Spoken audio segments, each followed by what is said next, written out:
जय श्री कृष्णा। राधे राधे। ध्यान से सुनिएगा दोस्तों। आजकल की बात करें तो सुख और दुख जिंदगी का हिस्सा है, जो जैसे मौसम की तरह आता जाता रहता है। यही तो जीवन का सच है। जैसे कि ठंडी में सर्दी और गर्म में गर्मी का आना जाना है। हमें चाहिए कि हम खुशियों का समर्थन करें, लेकिन साथ ही संघर्षों को भी ध्यान में रखें। जैसे हम जानते हैं, आज जो स्थिति है वह कल नहीं रहेगी। अगर तुम आज खुश हो तो ध्यान रखो कि जिंदगी में कभी कभी चुनौतियां भी आती हैं। और अगर आज कुछ ठीक नहीं चल रहा तो निराश नहीं होना, क्योंकि कल का सूरज नए उम्मीदों के साथ चमकेगा। जब हमें यह समझ आता है कि जीवन एक संघर्ष है, तो हम समझते हैं कि हमें उससे नहीं डरना चाहिए, बल्कि उससे सीखना चाहिए। आजकल के जीवन में हमें अपने जीवन का अर्जुन बनना चाहिए। उन्होंने हर मुश्किल को बहादुरी से सामना किया और आखिरकार में अपने लक्ष्य को हासिल किया। हमें भी उनकी तरह सभी चुनौतियों को साहसपूर्वक स्वीकार करना चाहिए और अंत में विजयी बनना चाहिए। याद रखिए, हमारे जीवन का अंत शारीरिक शरीर का नहीं, आत्मा का है। यह हमें अविनाशी, अपरिमित और शाश्वत बनाता है। आपको हमेशा संघर्ष में रहकर अपने लक्ष्यों की प्राप्ति की दिशा में आगे बढ़ना चाहिए। कभी भी हार नहीं माननी चाहिए, क्योंकि संघर्ष ही आपको सच्ची मंजिल तक पहुंचाएगा।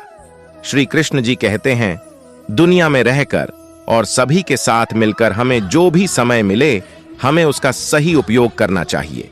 जीवन में हिम्मत कभी नहीं टूटने चाहिए और हमें अपने कर्तव्यों का समर्थन करना चाहिए। जैसा कि हम सभी जानते हैं, हमारा शारीरिक रूप एक अस्थायी चीज है और इसके साथ आने वाले दुख और सुख भी तात्कालिक होते हैं। हमें इसमें बहुत अधिक जुड़ना नहीं चाहिए। हमें आराम या भ्रम के जाल में नहीं फंसना चाहिए। इस जीवन में हमें यह समझना चाहिए कि कुछ भी स्थायी नहीं है। प्रभु कहते हैं, यह दुनिया दुखों से भरी है। हमें इसे अपने मन में कभी भी अधिक नहीं लेना चाहिए। इस जीवन को मौसम की तरह लेना है। हमें आराम से रहने की आकांक्षा को नहीं खोना चाहिए, लेकिन हमें उस आराम में फंसकर अपने लक्ष्यों को भूलने का भी खतरा नहीं लेना चाहिए। जब हम हमारी पहचान, पैसा, शक्ति या फिर नाम की बात करते हैं, तब वे सभी खुशियां हैं जो हमेशा हमारे साथ रहना नहीं चाहती। हमें याद रखना चाहिए, हम सिर्फ एक शरीर नहीं बल्कि एक आत्मा है। इसलिए हमें अपनी गलत धारणाओं को पार करने की और आत्मा के साथ संबंध बनाए रखने की क्षमता होनी चाहिए। जो खुशी, प्रसिद्धि, पैसा या शक्ति की बातें हैं, वे सभी वस्तुएं हैं जो हमेशा हमारे साथ रहना नहीं चाहती। इसलिए हमें अपनी असली पहचान और सुख को आत्मा के साथ जोड़ने में लगाना चाहिए। आत्मा को किसी भी हथियार से नहीं काटा जा सकता है। यह एक अद्भुत और अनंत ऊर्जा का स्रोत है, जिसे हमें समझना और महसूस करना चाहिए। यह आत्मा कुछ ऐसा है जो न तो पानी से गीली हो सकती है, न ही हवा से सूख सकता है और न ही आग से जलाया जा सकता है। यह हमेशा समान और अटूट रहती है। हर व्यक्ति के अंदर विशेष, अपरिवर्तनीय और अचल ऊर्जा है, जिससे हमें शांति और समृद्धि की अनुभूति होती है। यह आत्मा हमें हमेशा एक सांत्वना और आत्मसमर्थन का एहसास कराती है। महान गुरु मंत्री विदुर ने धृतराष्ट्र से कहा, एक बच्चे को परिवार के लिए छोड़ा जा सकता है, लेकिन उन्होंने हमें यह भी सिखाया कि हमें अपनी आत्मा को समझना और उससे जुड़कर रहना अत्यंत महत्वपूर्ण है। इसी प्रकार हमें यह अनुभव करना चाहिए कि हमारी आत्मा हमें सदैव स्थिरता और स्वतंत्रता का एहसास कराती है, जो हमें आनंद और आत्मिक समृद्धि में मदद करती है। कभी कभी हमें अपने परिवार को छोड़कर गांव के लिए जाना पड़ता है, कभी शहर के लिए और कभी तो संसार का त्याग करना पड़ता है। यह सब स्थितियां हमें बताती हैं कि हमारी जीवन में अनेक रूपों में परिवर्तन हो सकता है। श्री कृष्ण जी कहते हैं कि महान आध्यात्मिक और भक्तों ने दिखाया है कि हमें अपनी आत्मा के परिप्रेक्ष्य में कुछ अच्छा सीखना चाहिए। गांव या शहर, सभी जगहों पर हमें अपने आत्मा के साथ आत्मविश्वास बनाए रखना चाहिए। यह सीधे तौर पर हमारे मानविकी और आत्मिक विकास में मदद करेगा। जीवन के हर चरण में हमें अपनी आत्मा की महत्वपूर्णता को समझना चाहिए, ताकि हम सबके साथ सही तरीके से जी सकें। यह बहुत महत्वपूर्ण है क्योंकि जब हम अपने आत्मा को आध्यात्मिक प्राणी के रूप में समझते हैं तो हम अपने जीवन को एक नए दृष्टिकोण से देखने की क्षमता प्राप्त करते हैं। यह ज्ञान हमें उस आधार पर ले जाता है जिस पर हम आध्यात्मिक रूप से विकास करना चाहते हैं। हमें यह समझना चाहिए कि आत्महत्या कभी भी एक सही विकल्प नहीं हो सकती है। हमारा शरीर हमारी आत्मा का एक साधन है और हमें इसे महत्वपूर्णता देनी चाहिए। जीवन में आने वाली हर चुनौती को हमें हल्के में लेना चाहिए और उसे सही तरीके से निपटाना चाहिए। शरीर केवल एक वाहन है जो हमारी आत्मा का है। हमें इसे जीने का और उसके साथ सही रिश्तों का मूल्य देना चाहिए। जब हम इसे सार्थक बनाते हैं तो हम अपने आत्मा के साथ संबंधित आध्यात्मिक यात्रा में प्रकट हो सकते हैं। इस प्रकार आत्मा को समझना और सच्चे मूल्यों के साथ जीना हमें एक स्थिर और प्रफुल्लित जीवन की दिशा में मदद कर सकता है। हमारे प्रिय श्री कृष्ण जी हमें दुख और सुख को सहने का शिक्षा देते हैं। वे हमें यह सिखाते हैं कि असली स्थिति आत्मा में होती है, जो कि भौतिक वास्तविकता से परे है। वे चाहते हैं कि हम अपनी आत्मा के साथ मिलकर सभी परिस्थितियों का सामना करें। भगवत गीता में भगवान कृष्ण ने कुछ बातें बताई हैं जो हमें जीवन में विकसित करनी चाहिए। पहला, अहंकार से परे रहें। यह हमें याद दिलाता है कि अहंकार हमें दूसरों के प्रति सही दृष्टिकोण बनाए रखने में कठिनाई पैदा कर सकता है। हमें समझना चाहिए कि हम सभी एक ही आत्मा के हिस्से हैं और हमें अपने गुणों को छोड़कर सभी को समान रूप से देखना चाहिए। दूसरा, क्रोध को नियंत्रित करें। प्रभु हमें सिखाते हैं कि क्रोध और अहंकार जैसी बुराइयों से दूर रहना हमारे मानसिक स्वास्थ्य के लिए बहुत महत्वपूर्ण है। क्रोध हमें हमारे फैसलों पर ले जाने की क्षमता को कमजोर कर सकता है, इसलिए हमें इसे नियंत्रित करना चाहिए। जब हम अहंकार और क्रोध में डूबे रहते हैं तो हम समाज में हर कदम पर परेशानी महसूस करते हैं। इससे हम दूसरों को प्रतिद्वंद्वी की भावना से देखने लगते हैं, जिससे हमारी बुद्धि और विवेक की दृष्टि कमजोर हो जाती है। भगवत गीता ने हमें सिखाया है कि हमें स्वयं को आत्ममंथन में लगाना चाहिए, क्योंकि यह अहंकार को नष्ट कर सकता है। भगवान श्री कृष्ण कहते हैं कि अहंकार व्यक्ति को अज्ञान की ओर ले जाता है, जिससे उसकी बुद्धि पर दुष्प्रभाव होता है। इसलिए हमें यह समझना चाहिए कि सच्ची समृद्धि और सुख अहंकार और क्रोध से बाहर निकलकर ही हो सकता है। हमें अपने आत्म मंथन के माध्यम से स्वयं को सही दिशा में ले जाना चाहिए, ताकि हम जीवन में विशेषज्ञता और शांति प्राप्त कर सकें। इसलिए जो व्यक्ति जीवन में सफलता प्राप्त करना चाहता है, उसे हमेशा अहंकार और गर्व से दूर रहना चाहिए। प्रभु हमें बताते हैं कि मनुष्य अपने विचारों से बनता है और उसकी सोच उसे वही बना देती है जो वह सोचता है। इसलिए प्रत्येक व्यक्ति को हमेशा सकारात्मक और अच्छे विचारों के साथ अपना जीवन जीना चाहिए।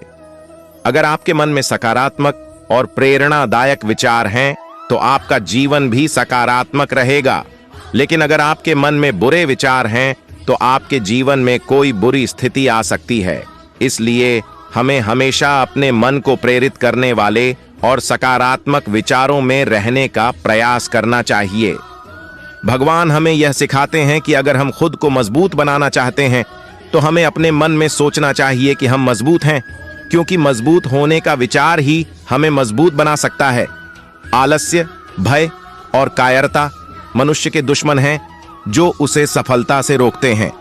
यदि आप सफल होना चाहते हैं, तो आपको अपना आलस्य छोड़ना होगा।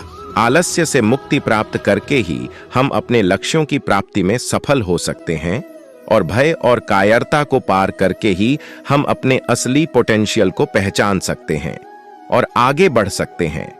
एक आलसी और डरपोक व्यक्ति न तो अपने लक्ष्य को प्राप्त कर सकता है, न ही अपने सपनों को पूरा कर सकता है, और न ही वह युद्ध जीत सकता है। इसलिए यदि आप अपने लक्ष्यों की प्राप्ति करना चाहते हैं, तो अपने सपनों को पूरा करें और अपने जीवन से आलस्य और भय को दूर करें। भय और आलस्य व्यक्ति को उसके उच्चतम पोटेंशियल की दिशा में रोकता है। यह उसे उसके सपनों की प्राप्ति में बाधित कर सकता है और उसे आगे बढ़ने से रोक सकता है। इसलिए हमें अपने लक्ष्यों की प्राप्ति के लिए समर्थ होने के लिए आलस्य और भय से मुक्त होना आवश्यक है। आलस्य और कायरता का डर हमारी सफलता के मार्ग में अड़ंगा है। अगर हम इस सिद्धांत को समझ लें तो हमारी सफलता स्वयं हमारे कदमों में होगी। चलिए आपको एक कहानी सुनाते हैं, ध्यान से सुनिएगा। एक समय की बात है जब महाभारत युद्ध के बाद युधिष्ठिर ने एक राजा के रूप में शासन करना शुरू किया। वे अपनी उदारता और दानशीलता के लिए प्रसिद्ध थे। जो कोई भी दान के लिए उनके पास जाता था वह कभी खाली हाथ नहीं लौटता था। एक दिन बहुत ही रात के समय एक भिखारी महल के दरवाजे पर पहुंचा और दान के लिए प्रार्थना करने लगा। राजा युधिष्ठिर उस समय में सो रहे थे। रानी द्रौपदी ने उन्हें जगाया, लेकिन युधिष्ठिर ने उनसे कहा, मैं बहुत थका हुआ हूं। भिखारी को सुबह तक इंतजार करने का आदेश दिया गया। अगली सुबह जब राजा उठे तो उन्होंने भिखारी को उसके वजन के बराबर सोने के सिक्के देने का निर्णय लिया। इस घटना को जानकर भीम ने तत्काल महल की छत पर चढ़कर बड़ी घंटी के पास गया और उस घंटी को जोर से बजाना शुरू किया। घंटी की ध्वनि से सभी को एक अद्भुत संदेश सुनाई दी। राजा युधिष्ठिर ने एक महत्वपूर्ण युद्ध जीता था और उसकी विजय का आलम घर घर में बज रहा था। इस खबर के सुनते ही राज्य के सभी पांडव और लोग उत्साहित होकर जमा हो गए। घंटी बजती रही और सभी ने राजा युधिष्ठिर का सम्मान किया। इसके बाद राजा ने भीम से पूछा, तुम इतनी देर तक घंटी क्यों बजाते हो? तब भीम ने हंसते हुए उत्तर दिया, इसलिए क्योंकि आपने आज बहुत बड़ी जीत हासिल की है और इस खुशी में हमें सबको जगाना था। युधिष्ठिर ने यह सुनकर हैरान होकर अपने भीम भाई से पूछा, तुम यह कैसे कह सकते हो? भीम ने हंसते हुए उत्तर दिया, भाई आपने एक अद्भुत युद्ध लड़ा है जीवन के साथ। रात के अंधकार में आपने समय के साथ खुद को हारने से बचाया है और भिखारी को दान करने का वचन दिया है। आपने अपने जीवन को जीता है, लेकिन असल में आपने जीवन को दान दिया है, दूसरे के जीवन को बदला है। युधिष्ठिर ने भिखारी को तुरंत अंदर बुलाया और उसे दान दिया, जिससे भिखारी को खुशी मिली। यह घटना हमें यह सिखाती है कि समय कभी भी बदल सकता है और हमें आज के पल्लों का महत्व समझना चाहिए। हमें अपनी संभावनाओं को आजमाने का अवसर नहीं छोड़ना चाहिए, क्योंकि आने वाला कल किसी के बस में नहीं है। जीवन की खुशी और सफलता आज के क्षणों में है, इसलिए हमें आज को खुशहाली से जीना चाहिए, क्योंकि खुशी कल नहीं आएगी, लेकिन आज का पल एक अनमोल रत्न है जो हमें दिया गया है। हमें इस समय का सदुपयोग करके अपने जीवन को आनंदमय बनाना चाहिए। कल की चिंता किए बिना हमें आज के पलों की मिठास को महसूस करना चाहिए। अगर हम आज के पलों को सफलता और खुशियों से भर देते हैं तो कल आने वाले समय में भी हमारा जीवन अधिक संतुलित और समृद्धि से भरा होगा। समय को अच्छी तरह से उपयोग करना हमारे जीवन की गुणवत्ता को बढ़ावा देता है और हमें आगे बढ़ने में सहायक होता है। इसलिए आज के मोमेंट आपके जीवन का सबसे महत्वपूर्ण हो सकता है, जिसे आपको खोना नहीं चाहिए। समय का सही तरीके से उपयोग करना एक बहुत अहम कौशल है, जो हमें अपने लक्ष्यों की प्राप्ति में सहायक हो सकता है।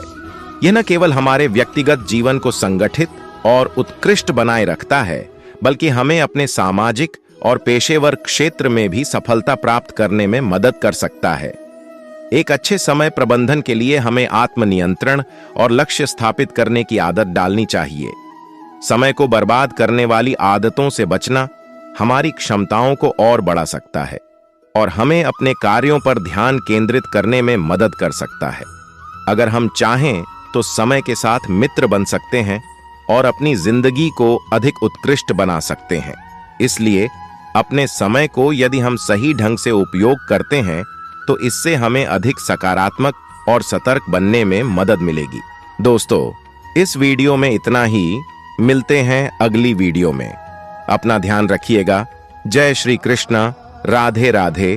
और हाँ दोस्तों, इस चैनल को सब्सक्राइब भी कर लीजिए ताकि हर आने वाली वीडियो की नोटिफिकेशन आपको मिलती रहे।